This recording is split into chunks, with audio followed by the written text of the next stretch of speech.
afternoon. Oh, hello. I like an afternoon video. They're more relaxed. Well, they are when you bring me to what is technically a dogging lay-by to film I it. knew you were going to say that. This is my favourite filming spot, but sometimes you come down here and it's like that. Like, we'd filmed that one earlier, and that dog just did not stop barking. Well, now we're down by a river as the swallows swoop in and out the undergrowth. It's not a swallow, it's a butterfly. Well, but he hasn't got his canoe. I'm gutted. No. I wanted to film in the canoe. Next time, we'll film in the canoe. I have some questions. So we put on our YouTube pages that we were going to do a collaboration video. I think we did a good video earlier on with the 2 grand cars one. I reckon that's going to be some YouTube gold. Speed limiters is good. Speed limiters was good. And this is your questions. So we've got a few questions. The first one actually at the top is from Tim, and he says, what do you think of the speed limiters? Well, go and watch our longer video. We made that a feature video, basically. It was worth it. Because I didn't realise at the time that I had real world experience of that, and it wasn't until you started talking about it that I went, oh, actually, yeah. Real life experience of the speed limiters in action on our video. Yeah. Please go and watch it on both channels, just so we both make money. Basically, none of it is good, is the sort of, I mean, the videos are good, but the speed limiting thing is not good. Question from Warren. How long is Tony's longest surf? And how many hours of his life has he lost in milk floats so far? Longest surf was when I got stomach cramp at Harlyn Bay. Harlyn's a good wave when it works. Yeah, well, it was working this day, and it was about 5 foot and clean. Yeah. And I had been working in a pub all lunchtime. Yeah.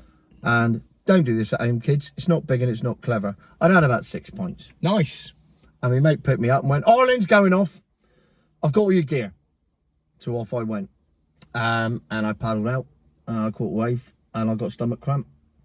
And it's the most scary experience of my life. Brilliant. Quite easily, without question, the most, because I didn't realise that it disables you. You can't breathe. You can't move. You just go. And I was bodyboarding, luckily. Yeah. So I was lying down. Yeah.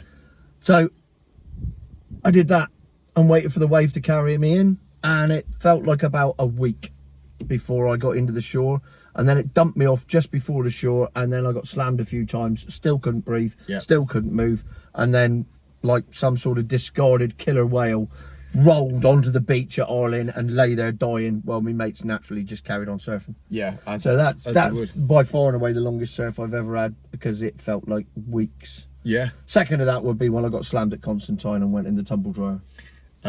Constantine can nail you. 6 foot and steep. Yeah. Yeah, that was not nice. And what was the other question? Hot. I'm still in my head. I've gone to Harlyn now. High tide. I always used to like it when it was like, you know, when it's jumping onto like 2 foot of water. Yeah. I used to love that. And you got a big drop in, and then you just get mullered as the wave breaks. Yeah, but you get mullered at Harlyn. It's not the same as getting mullered at Constantine, is it? You get mullered at Harlyn, you always get away with it, and it never hurts that much. Yeah, you do at Harlyn. You do that at Constantine, and you are slammed up, down, up, down. Yeah. Breathe. Here we go again. You do know about it. Yeah. The other one was, how many hours of your life have you lost in milk floats? Well, if you say I've driven 100 milk floats and the average journey is 4 hours, then that'll be 400 hours I've lost to milk floats. But I suppose I've driven 100. I must have driven 100, and it must be about that. And if you said 4 hours, I don't think you're even close. So if it's 24 hours in a day, 2 weeks. So I've lost 2 weeks of my life to milk floatery. Is your least favourite milk float still the Vans? Yeah, well, in van world, my least favourite milk float is the Maxus. Yeah. Simply because you cannot have a van that has a 55-mile range. You just can't have it. Yeah. Followed by all the Stellantis group, because they're all the same now. The Vauxhall, whether it's the Vivara or the Pro Ace or the whatever else they make, they're just evil and all wrong. And my least favourite, I don't know, it's difficult with the car. I'll probably say the Renault Zoe. Yeah. Because, as I've pointed out with my analogies, I use the analogy, this is the first time I've been inside a Zoe and not enjoyed it. Yes, yeah. And you do love an analogy, and you can't spell analogy without logy. Right. Odgy. Someone says, 2 of my favourite ranters, is hydrogen the future, or are we going to learn of something else, assuming we haven't already, and the rock I'm under is big? And then someone else also says they're looking at ammonia, very high in hydrogen, as an alternative fuel for internal combustion motors in ships. Is it worth the effort? So 2 alternative fuel questions for us there. Well, I did some thinking about this while I was driving up the M5 this morning. And I came to the conclusion that the future is not hydrogen, the future is not ammonia, the future is not electric, the future is not even hybrid. The future, believe it or not, is fossil fuels. Synthetic fossil fuels. Yeah.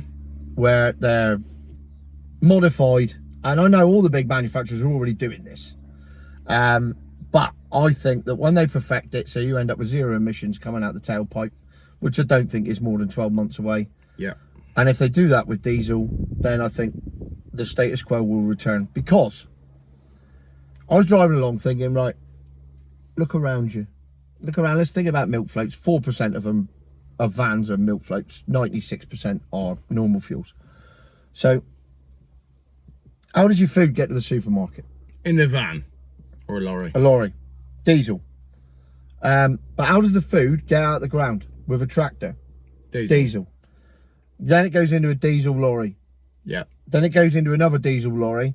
And then when it gets to the supermarket, it comes out in a diesel van. Yeah. Everything you order off the internet arrives in a diesel van. Forget it. Don't tell me that Amazon use electric. They're scrapping them. So literally everything in the world, the whole world, revolves around trains. If they don't run on electric, they run on diesel. Yeah. Boats. Diesel. Electric boats is just an absolute... No, it's never going to happen. Never Never going, because the batteries would weigh more than the boat, and that would completely negate the issue. So they did try it in Scotland. What's her name? Sturgeon came up with an electric hybrid ferry thing, and it broke like straight away, and was a massive waste of money. So everything that gets moved from country to country gets shipped by diesel, and then when it arrives, it comes off that and is unloaded by a diesel crane, and then is put onto a diesel lorry, and then is put onto a diesel van and delivered to your house with your diesel car outside. Yeah. We are nowhere near getting rid of that. So no, none of these alternatives are the future. I think synthetic fuels are the future. There you go. And that's the first time I've said that. I've done it on your channel. There you go. That was a good moment, that. Yeah, I've done myself out of a bit there. Do you know what I think the future is? Killing off all the humans. Because you could move to like... Well, that's the alternative to synthetic fuels. Exactly. You could do synthetic fuels, or you could just go, do you know what? We'll just kill everyone off. Tell you what, here's a theory for you. Go on. What if, we go back 2 million years and there was a human race back then, and the human race was killed off, and the fossil fuels that we are now burning are not dinosaurs, but actually humans. Eh? Human-powered cars. We are burning ourselves. I like that. Well, then you've got to go into the whole stuff about prehistory and... Yeah, well, you get the pyramid thing with the tide mark on it. Yeah. That's doing the rounds on Twitter. Yeah. The fact that the Sphinx is weathered by rain. Yeah. So it was very wet there before, but we're not told any of that. Anyway, before we try to deconstruct history, I've done that before on my channel with the author John Hamer. Let's just go the camera down a little bit. There we go. Just get a bit more of you in there, Tone. There's plenty of me. I really don't look good on camera. How did the Tesla Model Y become the Earth's fastest selling EV? Government subsidies. Next question. All around the world. A little bit more on that one, though. Tesla's the only one that seems to really actually properly work. Well, it is the best. It's the best of the worst, isn't it? Yeah, exactly. So it's the polished turd. Yeah. So when everybody was incentivized into getting a new car on business, yeah, they went, "Oh, I'm having a Tesla." Yeah. Yeah, that's exactly it. And for example, the National Health Service were offering such huge incentives to take them out. You were absolutely a fool if you didn't take one. That's what's going on still. I delivered one to a guy and he was paying £340 a month for it. That was it, top. Yeah. And he gets to fill it up. He gets to charge it up while he's at work. Yeah. So he's paying £340 a month for a nice little 50 grand car that'll do 0 to 60 in 3 seconds. And, you know, I mean, it'll catch fire eventually, but Yeah, why wouldn't you have one? But after 3 years, he just gives it back, and that's that. Yeah, and then it becomes a landfill. There's a lot of EV owner drivers that are super passionate about what they've got, and they're like, you know, on your channel talking crap, and on my channel, on Lee's channel, all talking crap in the comments. But there's also a lot of EV drivers that were like, well, it made no sense for me to do anything else because the incentives were that much. Well, if your company car tax is £600 a month, yeah, or you could have a Tesla and save that £600 a month. Yeah. Well, I'm going to be driving a Tesla and save £7,000 a year but ultimately, the company car tax that he was paying is now paying for him to not be in a company car that has that tax bracket. Yeah. So he's paid forward and is now getting it back. Yeah. So well, I suppose at least he's getting it back, but then again, I haven't paid forward, so I don't have nothing to get back. There you go. So which is why we're sat in a 2008 Golf. Which neither of us like. No. But that's a story for another day. I think we did that one then. Incentives, basically. And marketing. Well, yeah, you know, it's like every bit of green energy. It only works because of subsidies. Yeah. You know, it's not commercially viable. Do you want to go into Hot Rocks? Hot Rocks? Yeah, you remember the Hot Rocks project down in Camborne where they were going to drill down into the ground and generate electricity from the Earth's heat? Oh, what happened to all that? Well, funnily enough, I used to have a career and I used to be, you know, mixing with these types of people. And so I ended up going to a presentation about Hot Rocks. And it was the guy from the original Hot Rocks projects. There were 6. There was one in Britain, one in France, one in Spain. Sounds like a band. And yeah, the Hot Rocks project. Yeah, playing trad, jazz, prog rock. And so they had 6 of these projects going all over Europe to see whether it was feasible.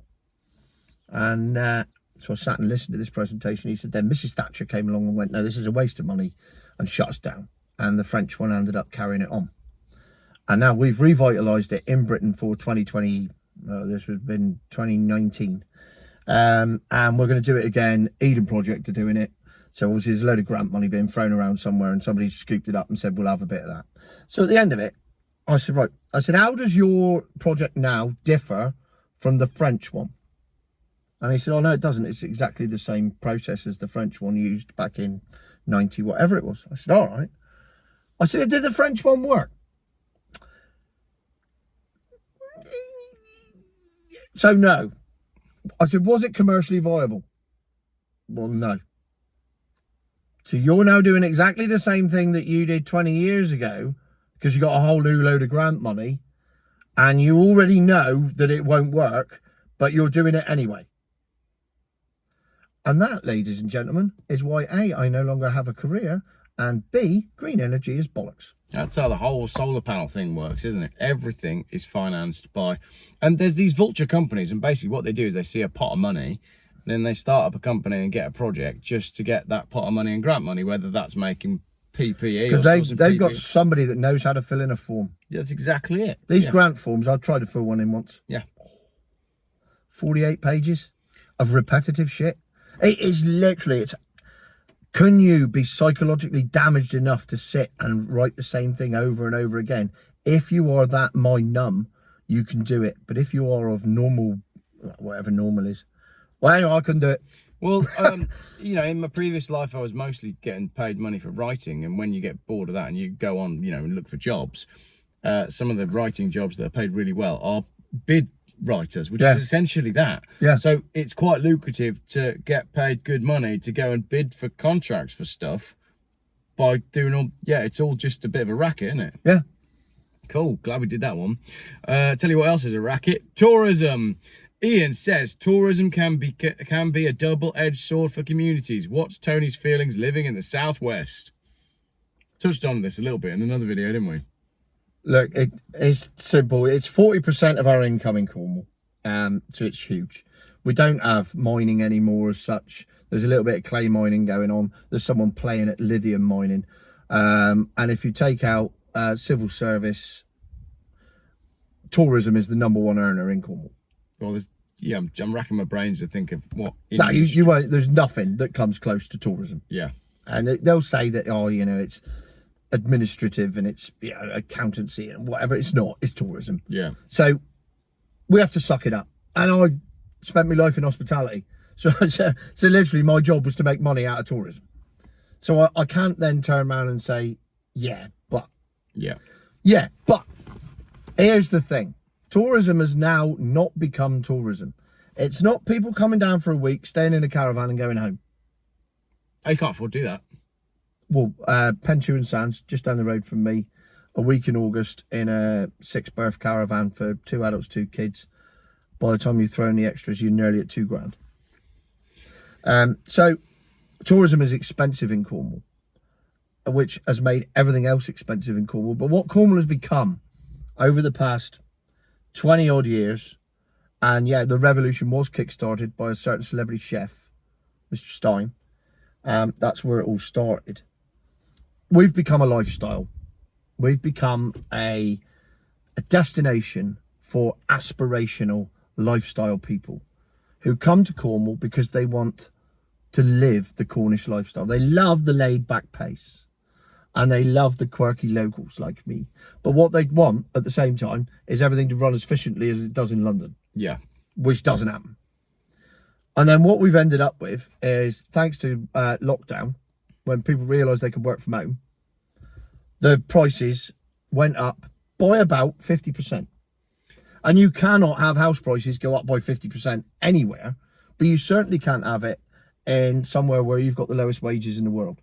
So right now, if you want to buy a house, say a two-bed terrace, you're going to need over 200 grand. Yeah. And the average wage in Cornwall is 25 grand. So even if you've got a young couple, both of them earning money, they're earning 50 grand. That's still 4 times their earnings. They still need a 40 grand deposit or a 20 grand deposit. But they can't get that because the rents are so high, because all the rental market has gone to Airbnb. Yeah. Tell me your thoughts on tourism a minute. I'm just going to look something up. We tried to move to, you know, I have a background in Cornwall. My grandparents retired to Cornwall, lived in Cornwall. I went to university in Cornwall. I then worked in Cornwall after university. And I always said I'd love to raise my kids in Cornwall. After lockdown, we then thought, you know what, why don't we move to Cornwall? I got a job in Cornwall. We rented a Airbnb for a month in Cornwall, thinking that we would then rent somewhere longer term. And then that's where we hit a wall. But we were on the first wave of people that tried to move to Cornwall after lockdown. We did manage to secure a property for one reason or another. Nothing ended up working out.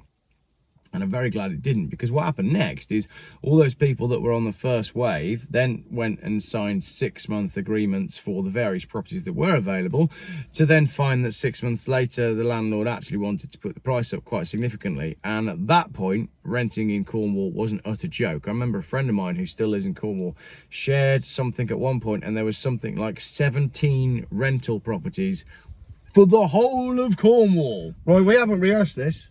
No. But that's exactly what I've just looked up on Zoopla. I've looked up St Austell, where I live. Population with surrounding areas, 35,000 people. Yeah. Properties to rent, 7. Yeah. There you go, 7. That's not 7 in a street. That's 7 for 35,000 people. And here we go, 3-bed and a terrace, 1,400 quid. Wow. There you go. So that is the problem we face. How do you deal with this? Because the people that grow up in Cornwall, right, all the kids who are at all the schools in Cornwall right now are not going to be able to afford to live anywhere near where they've been brought up. No, so there's 2 ways of looking at that. One is, hopefully their parents were on the property ladder in time to make enough money out of the property ladder that they can then supplement their kids. Yeah. And the other school of thought is, you're screwed. That's it. There's no in between. Cool. So my thoughts are, tourism is great. Bring out, what I'd like to do is get everyone just to drive down to the Tamar Bridge, leave the $4,000 that they're going to spend for a week in Cornwall, because it will cost you that much. If you think beer's dear in London, wait till you get down to Cornwall. Well, I blooming love the place, and we have not been for a week's holiday in Cornwall in 8 years, which is children time, because when you look at how much it's going to cost, it's cheaper to go abroad. Yeah. Well, And you get guaranteed weather, because we haven't talked about the weather. All these people that bought into the Cornwall lifestyle have never lived a winter in Cornwall, because winter in Cornwall... never even lived a summer in Cornwall. Yeah, but exactly. It's virtually the same all year round. Yeah, yeah. So, but apart from that one picture on Instagram, that one account of all the inspiring locations... Carnage Cove. Of Carnage Cove. Yeah. Yeah, exactly. Or Porthcurno. Yeah. Cool. So, are we done on tourism? Yeah, because I think, you know, otherwise... Best be, because we're only 4 questions in. We're already at 20 minutes. Isn't it? How quickly will Labour... This is a quick one. How quickly will Labour ruin everyone's lives when they win the election next week? About an hour. Yeah, it's not going to be long. We said this on the video on Tony's channel as well. I do think, the more I think about it, you look at Starmer and you think about all these like dramas that have come out about future prime ministers, and he's basically like an amalgamation of all of those prime ministers with his blank stare and his dark glasses, and he really is. He is 1984 in cyborg form. Yeah, 100%. So your choices are vote for a party that have been in for 14 years and can't tell you anything that's got better, or vote for a man that has been involved in multiple scandals already and can't tell you what a woman is, or just for a laugh and possibly for a little bit of hope, vote for Nigel Farage, because why not? Because it will make me laugh. Yeah, and it will make Tony laugh if you Yeah. So there you go, vote for Nigel. Right. Get him to do proper Poldark and do mobile Cakey Tea. I miss his Cakey Tea at the Globe. Thanks, mate. Appreciate that. Weirdly, I discovered the other day, I own a Cakey Tea TV YouTube channel. Everything's on there. All my videos, including several videos I never even knew I made because I was busy having a mental breakdown at the time. One that's worth looking up. Big Shack. Big Shack? Yeah. You remember Man's Not Hot? No. It was a big hit with the kids when my kids were at school. So we're talking 7-8 years ago. I think I probably did it in about 2016. He was like a spoof rapper from London. Yeah. She said, take off my jacket. I said, no, Man's Not Hot. I do remember that, yeah. Well, I did a Cornish version of that. Right. I have to admit, it's one of the best things I've ever done. It is in the pinned comments right at the top. Will Tony beat in an Alfa Romeo, a red-blooded Italian meets a dishy Swede? You arrived on a van. Transit. You arrived in a I transit. top transit. And I'm driving a Golf. Yeah. So the answer to that question is no. A resounding no. Geoff, why don't you invite Tony for a track day at Donnington? Best regards, Nick. I keep trying to invite Tony to do things. Tony's busy. Thing is, like all things in life, I just drift along, and if I'm in that part of the country at the right time, yeah, I will be there. And it just hasn't worked. It's the same when I go horse racing. If I just happen to be passing a certain course at a time when a horse is running, I will of course stop and watch horse run. But if I'm not, then I'll be in the other end of it. So it just depends. But yes, a track day is very much in the offing. I'm not bothered. What? Track day. Why? Done it. What I do want to do though is I want to do a traditional proper Top Gear challenge. Pick a location, pick a time, meet there with a car that you bought on a budget, do some challenges. We got to work that out. Yes. So that's coming. Get Tony on the subject of EV vans and range anxiety. I don't think I need to, because I mean, that's your whole Well, I'll do it in 2 sentences for you. EV vans are crap. Their range is crap. Job done. Not much point talking about EVs. Talk about something more interesting, like pebbles or dry dog poo. Well, dry dog poo is one thing, because obviously you don't get white dog poo anymore because they don't put chalk in dog food. Pebbles. Sorry, what? You remember when you were a kid, you'd see like dog poo on the side of the road and it turned white. Yeah. That's because of chalk? Yeah, they put chalk in it to bulk it out. Oh, I did not know that. And they don't do that anymore, so that's why you never see white dog poo. Right. There you go. As for pebbles, not even my favourite member of the Flintstones. Shocked by what I've learnt today. Tony, ask Tony if he can bring you one of Mother's pasties. Geoff Richards, electrician, Foy, age 50-something. Yeah, he said that, and then I showed him the username, and I went, yep. So thank you, Geoff, for that one. Yeah, Geoff, if your mother wants to make some pasties, I'll bring them up next time. Let me know. Someone else says, you've got a fellow traveller stateside. Have you seen Uncle Tony's garage? He's advocating the benefits of sparks and carbs. and points out how the control grid of electronic fencing permission asking is already far advanced. So Uncle... Do you use the word garage then? No, I say garage. No.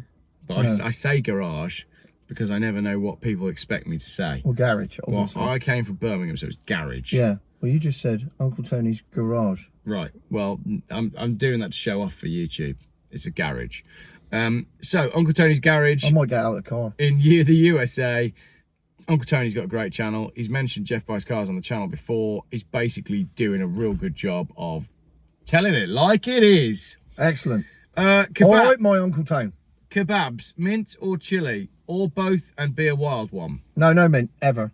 No mint. No, mint is for toothpaste. Mint yogurt. Again, toothpaste. Mint yogurt. No. I won't even have mint on lamb. Really? I'm not opposed to mint. I like a chewing gum. I obviously like toothpaste. But no, I have no interest whatsoever in mint sauce on, certainly not on a kebab. You dirty animals. So, coming up next on the channel, next time we meet, we're going to go for a kebab, and you're going to show me how... Do you know what? No, because do you know what, right? If we come out of a pub, 11 o'clock at night, all right, Tony, let's get something to eat. Kebab is about as far down the list as you could get, for me. What's on the top of your list at 11 o'clock at night?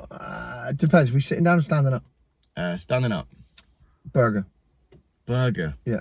Yeah, but the kind of burger that you get at 11 o'clock at night. And this is the way I justify it in my own head. Like, with a kebab, you go, there's a lot of salad, and salad's kind of okay. So you justify it to yourself. But I can never justify a burger van burger. Which is why you are a thing, and I am not. There we go. Talk about why everyone should be free to drive whatever they want. Plant some trees and do one, knobheads.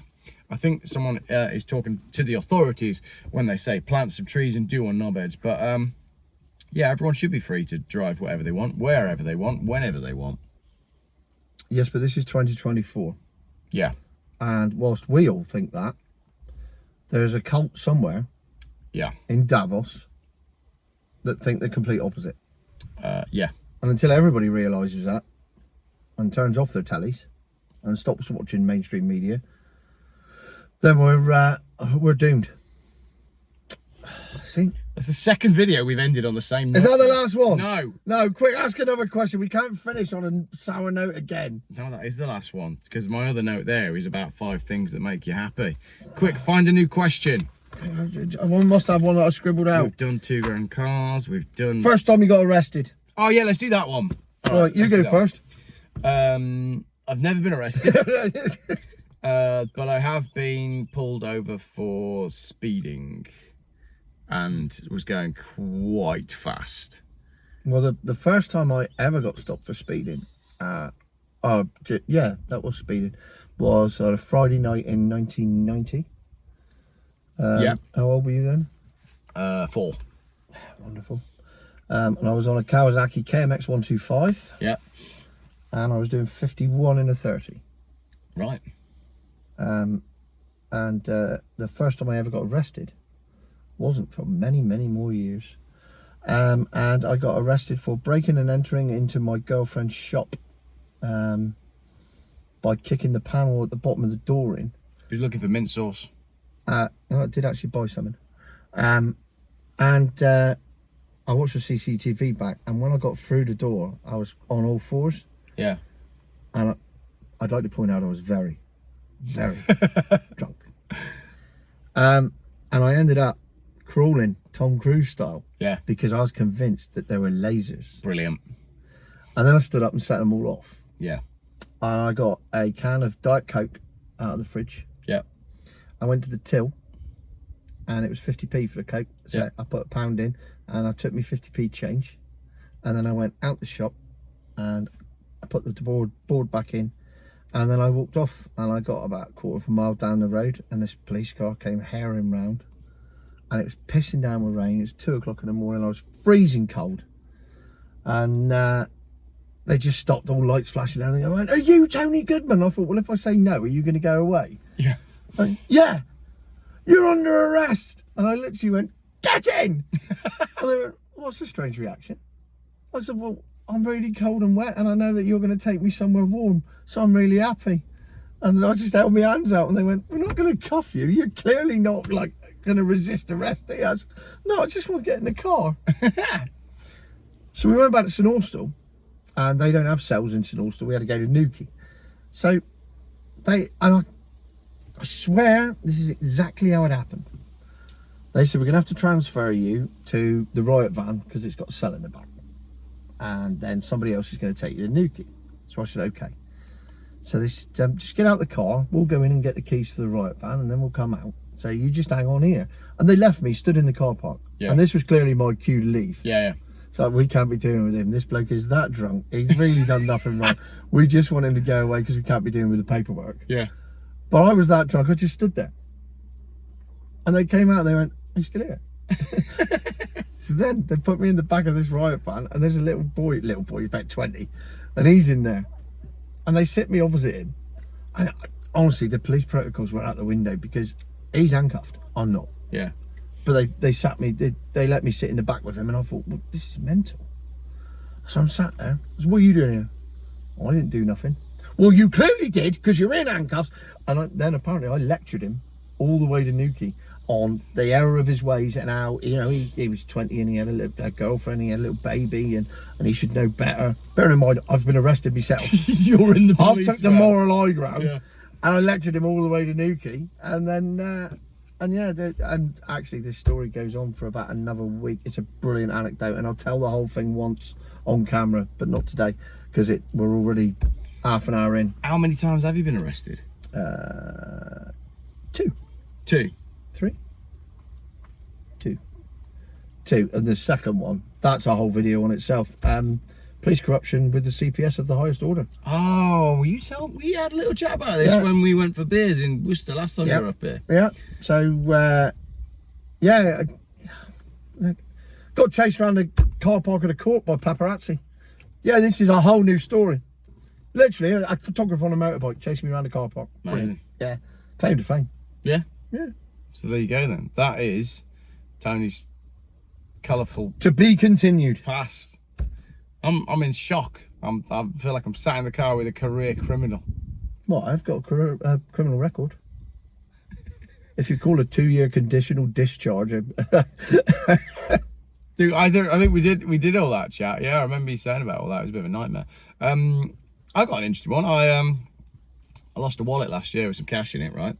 An honest member of the public handed it in to the police, and then some of the police tried to steal my money.